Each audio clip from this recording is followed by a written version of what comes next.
we're happy to take time to answer any questions that anybody has. Go ahead.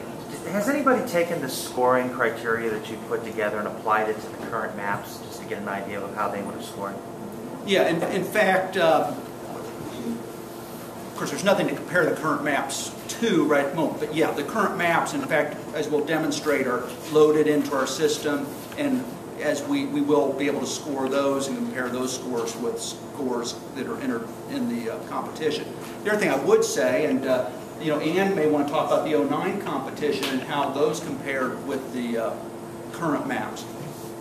Yeah, in 2009 we did do a competition similar to this. Could you go to the mic, please? She has a voice for radio. In 2009, the League and Common Cause and Ohio Citizen Action and a couple of other groups did sponsor a competition, and this is one of Joan Lawrence's great accomplishments, is to get that actually to happen. And we took the congressional maps that were drawn in 2001 and we applied our criteria, tweaking a little bit. We tweaked them a little bit. We've learned from that experience, but essentially those same 4 criteria. And we drew maps with the 18 districts, and so we could compare them directly back to the maps that were drawn by the legislature. We very easily got the current maps have 44 county splits. If you look at the maps, the counties are not kept together very well. Our 3 winners came up with 7 and 8 splits. They could get the counties kept together much better. We could come up with a huge amount of competitive districts. Right now, if you run the 2001 numbers, there's really one competitive district, and that's District 6. There's a couple of them that are close. We could come up with half of the districts being competitive fairly easily. Not all of them are going to be competitive, and that's kind of not the way we live in Ohio, so I don't have a big problem with that. But we need more of them competitive, and in fact, what we need to do is not draw them to be uncompetitive where people live in areas that are competitive. Franklin County is Exhibit A. Franklin County itself would be a fairly competitive district, but that's not the way we're drawn. We're cracked in the sense that they've taken Franklin County and taken the 50-50 people, 50-50 Democrat-Republican group that lives in Franklin County. They've kind of added a whole bunch of Republicans out in the Delaware area, kind of added a whole bunch of Republicans out towards New Albany that way, and added a whole bunch of Republicans down toward Lancaster to make 3 Republican districts. What we should have in Franklin County is probably 1 Democratic district maybe and 1 kind of swing district. That's not the way it's drawn. And so Central Ohio being represented pretty uniformly by Republicans. I think Kilroy was probably the only time that we weren't represented by Republicans in Central Ohio. It doesn't really reflect Central Ohio values in the sense that we're much more blended in Central Ohio. So our representation should look much more blended. And that's another thing that those map drawers were able to do. They kept municipalities together, they kept counties together, the districts were more compact. There's some very uncompact congressional districts, to say the least. The one across Captors down there across the lake kind of scoots along parts of 4 different counties along the lake. Strickland's old district that, kind of, how many hours does it take to drive that district? Well, depends. If you want to stay in the district, it takes about 5.5 hours. If you go out of the district, you can do it in less than 5 hours, but you drive through 9 other congressional districts to do that, as you take Route 80 and 76 to the east and 71 to the south and then 23 to the south. Top of the district's just near Youngstown, and it goes all the way to Lucasville. In fact, if you don't have time to drive to Lucasville from the northern part of the district, it's a shorter drive, just drive to Canada. So does this mean that you would give a failing grade to the current maps? I would give a failing grade. Okay.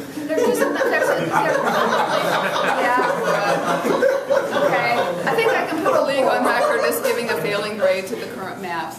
But one of the things that Dan talked about is kind of this the political balance between how you draw the districts. And if you look at Ohio as being pretty much 50-50, we are a battleground state every presidential year, as we all well know, and maybe slightly leaning to the Republican side. What you would normally think of with the 18 districts that we have is it would be split 9-9 or 10-8, something more like that. That's not the way they were drawn. They were drawn pretty much 13-5. This time they're talking about, oh, should we go with our 16 districts? Should we give the Democrats 3 or 4 of them? Well, that's that partisan representational, the representational fairness kind of issue that we're going at. And I think when the Democrats drew the maps, we flunked big time. When the Republicans drew the maps, we flunked big time. And I think that's where, between the districts being drawn to be purposely non-competitive, that really doesn't give us an ability to, you know, if we want to throw whichever bums out that we think need to be thrown out, it's real hard to do that because they aren't really drawn competitively. And so in that sense, our voice is not being heard. And the other way our voice is not being heard is that we really should have a congressional delegation that's much more like 8-10 or 9-9. That would get our voice heard much better in Washington. It would look much more like our collective opinions here. And that's really kind of what we're after, is something that represents us. And so, yeah, okay, you got me in a corner here. I'd give us a failing grade right now. Other questions? Political reality. I mean, there is a political reality of it. If you were addressing Republican lawmakers, the majority across the board, I mean, what would your message to them be? Because, I mean, they would argue that when the Democrats had control, they got stiff in the redistricting process. Here they are sitting on huge majorities. It would be tough for them to give away any kind of power in all of this through a redistricting process that favors them. So what would your message be to the Republican majority?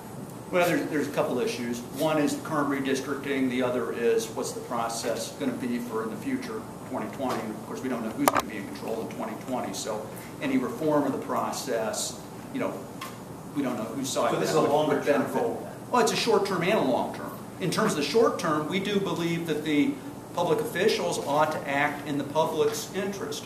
And, you know, they all are in office, have taken an oath to serve the public. And we think it's important that as they draw districts, they ought to draw districts right now, this year, that represent public interest. You know, we think it's the right thing to do. One of the arguments, though, during the whole debate last year when they were talking about legislation to change the thing is, look at 2008, and you can even say, look at 2010, that showed when it comes to throwing the bums out, you know, you can make the argument because the Democrats had big wins in 2008, and in 2010, the Republicans had big wins. There was an argument made that the way that there is still a way that, you know, people can vote for who they want and still, you know, throw the bum out if they choose to. If you look at the House districts, State House for the last 40 years, 20 years of those, they were in districts that were drawn by the Democrats. 20 years, they were in districts drawn by the Republicans. Out of those 40 years, 36 of those 40 years, the party that drew the line controlled the House of Representatives. In fact, if you go back in 1970, the Democrats took control of the apportionment board. Republicans controlled the legislature before in 1970. Democrats drew the lines, and then the Democrats controlled the House of Representatives for the next 22 years. 1980, the Democrats drew the lines again. 1990, the Republicans controlled the apportionment board. They drew the lines, and in 1992, the Democrats lost about 7 or 8 seats, but still hung on to the majority, but by one more election, they had lost that majority. The only election that deviated from that pattern is the 2008 election, which was a landmark Democratic year with the election of President Obama, and a number of Democrats did take control of the House for one term, one election cycle. So the reality is, who draws the lines, how you shift those districts, largely determines, not 100% determines, but 18 out of 20 elections has determined who will control the legislature. Dan has a critical comment. And just, I mean, you actually I think, make a really important point. One that actually has applicability not just to Ohio, but across the country.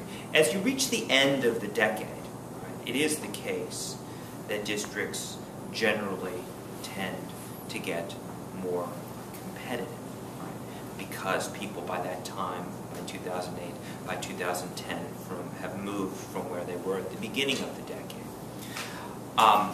But we still have a huge problem in Ohio and throughout the country, which is going to be at its worst, or at least is likely to be at its worst, in the years that are immediately to come, at the beginning of the decade.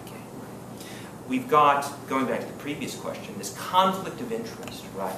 I mean, this is, I think this is a reality that we not only recognize, but that is prompting this competition. A reality that politicians have an incentive to act in their own interests, right?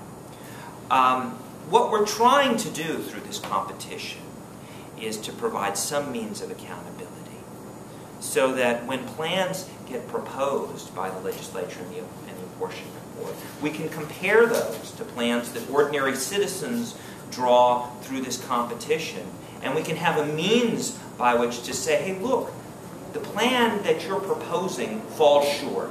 It's not competitive. It's not representative.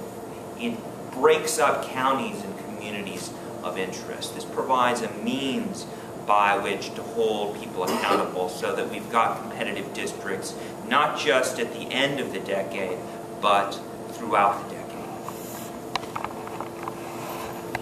Other